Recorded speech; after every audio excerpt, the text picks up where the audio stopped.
Hey, this is Mike Pridmore, Utility Service Agency. Just a quick little plug here for American Polywater on your type HP solvent wipe and your drying wipe. So I learned this from a actual lineman over Dominion SCNG. You get a little tar on your car, open up that HP wipe. Use your fingernail, scrub that tar down. This stuff will melt right off of there.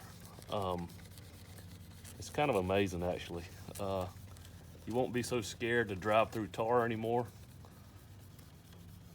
You won't be scared when you see the paving crew, because you're gonna sit there and say, man, when I hit it with that HP wipe, that stuff just melts right off.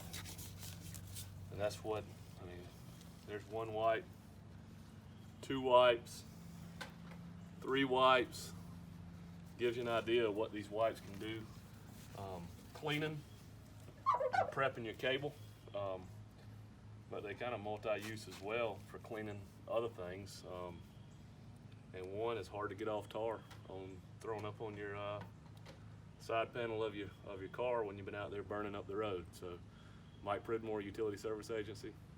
Hope y'all have a good day.